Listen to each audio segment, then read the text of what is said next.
7 साल से इलेक्शन, 9 साल से इलेक्शन नहीं हो रहे। दूसरा मुद्दा है प्रॉपर्टी टैक्स गरीबों पे लगाया जा रहा है, क्योंकि गरीब के पास उतना पैसा नहीं है वो टैक्स भरे।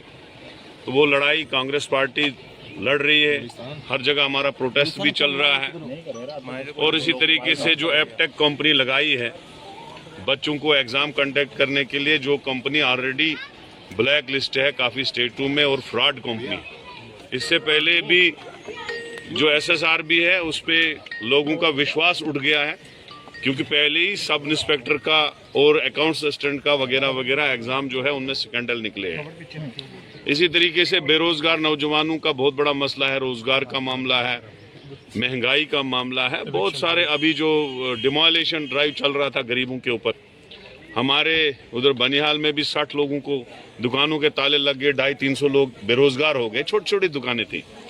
तो एक अंधा कानून चल पड़ा है जम्मू कश्मीर में, लोग परेशान हैं। और ये बहुत अच्छा इनिशिएटिव लिया डॉक्टर फारूक अब्दुल्ला साहब ने। इस वक्त पूरी अपोजिशन को एकजुट होके इस नालायक सरकार के खिलाफ आवाज उठानी चाहिए, जो इस वक्त लोगों पे जुल्म से जुल्म करते जा रही है।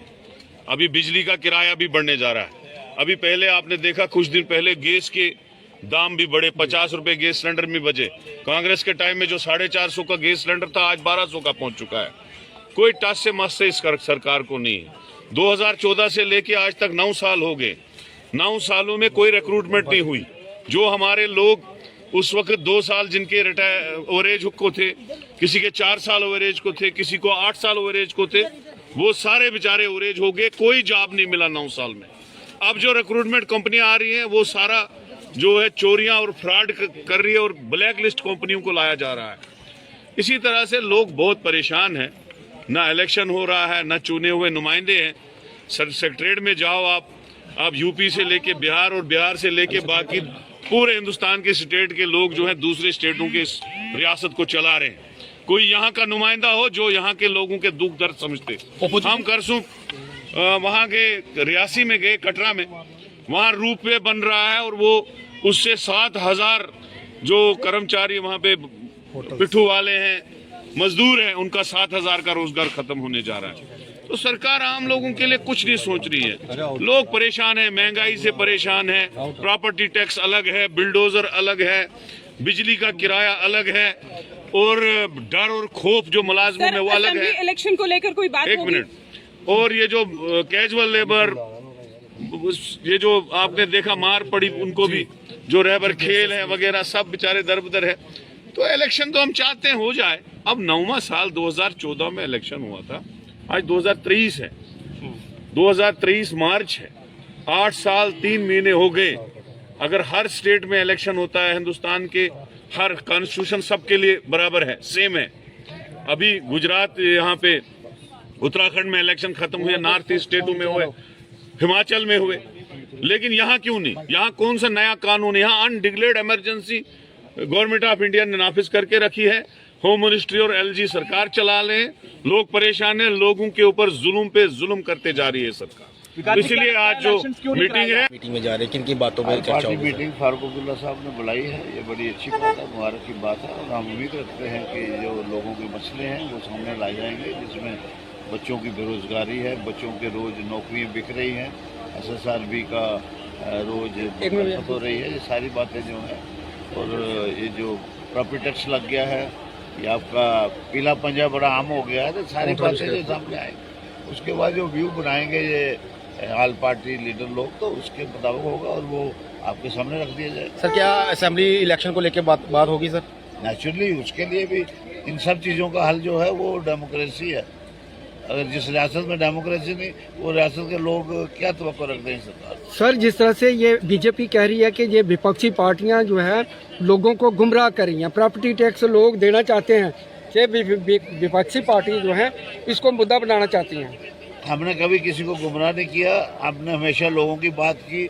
उनको बता देना चाहिए बीजेपी वालों को कि नेशनल कॉन्फ्रेंस थी फारूक अब्दुल्ला साहब के दौर में, उन्होंने प्रॉपर्टी टैक्स माफ़ किया था और इन्होंने लगाया। इतना ही फर्क है। आप अंदाजा लगा ले कि गुमराह कौन कर रहा है और लोगों को मुसीबत में कौन डाल रहा है। अपोजिशन की ये एक मीट होने जा रही है ऑल पार्टीज, तो उसमें मैं समझता हूँ कि जो जनहित के मुद्दे हैं उसी के ऊपर विचार विमर्श किया जाएगा। जैसे आज सबसे बड़ा मुद्दा जो प्रॉपर्टी टैक्स बन के आया है उसके ऊपर बात होगी। हमारी बातचीत जो पीला पंजा चल रहा है और वो जो पार्टी देख के चल रहा है उस पे बात हम भी अपनी बात रखेंगे। कोई बात की जाएगी? और दूसरा ये जो अभी SSRB के ऊपर जो है, अगर सारे जम्मू कश्मीर के बच्चे कह रहे हैं कि अब तक एक ब्लैक लिस्टेड कंपनी है, और वो बच्चे नहीं कह रहे, आपकी एजेंसीज कह रही है कि वो ब्लैक लिस्टेड कंपनी है, तो उसके ऊपर क्या वजह है कि सिर्फ उसी से पेपर करवाया जाए? मैं इसमें कहूँगा इसमें कोई ईगो इशू नहीं बनाना चाहिए सरकार को भी और उनके आला अफसरों को भी। मैं चाहूँगा कि इसमें LG साहब में इंटरवीन करें, और अगर कोई ब्लैक लिस्टेड कंपनी है जिससे भरोसा जो कैंडिडेट्स हैं उनका उठ चुका है, 2 बार उन्होंने ऐसा किया, एक बार 1.25 करोड़ का घपला आपको ऐसा ही स्कैम मिला, आपको दूसरी बार पेपर लीक हो गया, तो मैं समझता हूँ ऐसे लोगों को फिर आपको भी ब्लैक लिस्ट करके बाहर कर रास्ता दिखाना चाहिए। कोई किसी नई कंपनी को या किसी और न्यूट्रल एजेंसी को दे, हम वो भी नहीं कहते हैं कि आप किस एजेंसी को दें, लेकिन इस एजेंसी को बदल दें जिसपे लोगों का विश्वास उठ चुका है। असेंबली इलेक्शन को लेकर कोई बात? उसके ऊपर बात करेंगे, स्टेटहुड को लेकर बात करेंगे कि स्टेटहुड जो है रियासत का दर्जा हमें वापस दिया जाए, और वो इलेक्शन से पहले हो जाए तो ज्यादा बेहतर है। वरना यहाँ बीजेपी के जिस तरह के हालात हैं वो जीतेगी नहीं, तो वो ये बोलेंगे कि ये त्रिशंकु विधानसभा बना के रखेंगे, इसीलिए हमने ये है कि स्टेट के अंदर यूथ फ्रस्ट्रेट हो रहा है, वो जगह जगह प्रोटेस्ट कर रहे हैं। आज जम्मू बंद की कॉल है कि संस्थाओं ने बंद की कॉल दी है, तो ये हालात ठीक नहीं है। इनको ठीक करने के लिए क्या करना चाहिए, क्या क्या हो सकता है, इकट्ठे मिलके एक प्लेटफॉर्म से उस पर बातचीत करने के लिए आए हैं, देखते हैं क्या बातचीत होती है। ये होगा मौजूदा हालात में जो हम सफ़र कर रहे हैं, तो उसके बारे में बात करेंगे हम अपने आवाम के लिए, अपनी स्टेट के लिए, अपने लिए। शुक्रिया सर। असेंबली इलेक्शन के लिए जब बातचीत होगी सर आज? नहीं, मुझे इसके बारे में इल्म नहीं है, तो वो बड़े बड़े जो हमारे सीनियर लीडर वहाँ मौजूद हैं, जो आज मीटिंग होगी, मुझे लगता है कि इस बारे में भी बात होगी, क्योंकि यहाँ रियासत जम्मू कश्मीर पिछले 3-4 साल हो गए कि यहाँ इलेक्शन नहीं हुए हैं, तो वो एक बड़ा मुद्दा है कि यहाँ इलेक्शन होना चाहिए।